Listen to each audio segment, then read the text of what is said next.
Welcome back to another Whiteboard Wednesday. Today I want to talk about the thyroid. This is one thing that majority of my clients who work with me nutritionally, they have symptoms of hypothyroidism. And a lot of that is rooted in stress, the modern diet, just the way we live in general with lack of sleep and good deep sleep.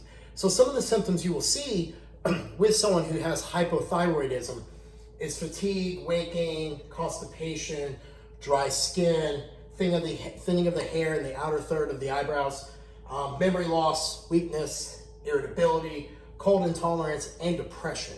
Thyroid does have a little bit of a neurotransmitter effect in terms of helping you feel good and so forth. So if you have low thyroid, you will have depression-based symptoms. So what you'll see in blood work is most doctors run a TSH and T4, and that's usually like in your yearly lab physical that you'll go for with your doctor. They do not run a complete thyroid panel. So to them, your thyroid could look normal, but you actually have hypothyroid symptoms present over here. So if you just go off TSH and T4, you can look like you have a normal thyroid. So what I recommend is my clients use a weight loss comprehensive panel by Life Extension. I've talked about this before, but it has a complete thyroid panel. In it, you're going to see your TSH, thyroid stimulant hormone, which is released by your pituitary. You're going to see T4, which is like your main non-active form of thyroid hormone. So your body will spit out T4, and it's about 80% T4, 20% T3. T4 has very little effect on tissues, your body tissues, but 70% of the conversion of T4 to T3, which produces energy, it speeds up your metabolism. Think of this as your, what gets you going and feeling good. 70% of that conversion happens in your liver. So if your liver gets stressed and bogged down with a lot of chemicals, bad food choices from processed foods, the environment, alcohol, a couple things go into gut health, you will actually have your thyroid slow down. The other one is you'll have reverse T3, which is a biounavailable form of T3. What this means is your body somehow, it's getting things as stress, so it's stuck in this fight or flight state. And when it's stuck in a fight or flight state, your body doesn't want to necessarily use T3, the active form of fuel for your body, for your metabolism, so it'll cleave cortisol from being higher. Stress hormone will actually remove a wrong iodine. It will make reverse T3. This is how nature designed. It's perfectly normal for this to happen to some degree. The issue is when you see in blood work your reverse T3 and that full panel with Life Extension, you'll see that being over 15.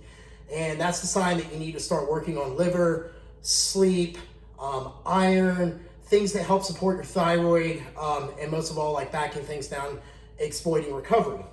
And the last one is TPA, which is the antibodies for Hashimoto's. Hashimoto's is a autoimmune condition. Starting to see that more and more with clients we're getting, and a lot of that's rooted in the gut. But to go back to this, when you have reverse T3 and it's present over 15 and your T3 numbers are not optimal, it's a few things you need to work on to help make your thyroid more optimal. Number one is you can lower stress. Your body understands workouts, understands your cardio, it understands not eating as much, not proper minerals and vitamins, your job, your kids, everything like that, stress. Allostatic load, how much can it take before your body goes and starts breaking down?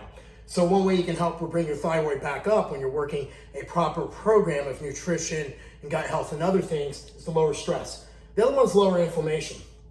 If your body's constantly inflamed, it's going to be stuck in a fight or flight state. So you're going to have higher inflammation. Your body's not able to recover. It's just going to keep breaking it down. So I always will recommend like a low FODMAP food selections or diet choices as a way to bring down inflammation. Gut dysfunction, you want to shore up your gut. As I said earlier, 70% of conversion happens in your liver from T4 to the active thyroid hormone. Your liver is a major part of your digestion. You want to make sure that's clean and healthy with all the chemicals we're exposed to. It's a little bit of a slippery slope, so taking care of your liver is a good thing. Iodine, the war on salt. There's lots of fascinating reads out there about it, but you need iodine to help get your thyroid going. It's actually a vital nutrient. So don't skip the salt and make sure you do have salt with iodine in it. The other one is zinc and selenium.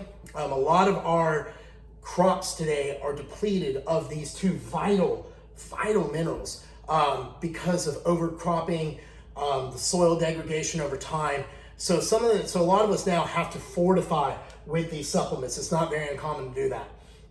Thyroid Boost is a product I use by New Ethics. I love it. It kind of covers all these needs, has everything in one. So it's just easy. Take a couple of those a day. Helps bring thyroid up from what I've seen. And then the other one is stop starvation diets. Your reverse T3 will start going down if you start eating more. It's no joke that, you see a lot of these coaches who, when they get clients, will start feeding them more. And that's a great thing. So be sure to lower your stress, eat more calories, focus on minerals, focus on vitamins. And then I'm going to talk to you next time about stress and cortisol, exactly the effects it has on your thyroid. Thanks for tuning in.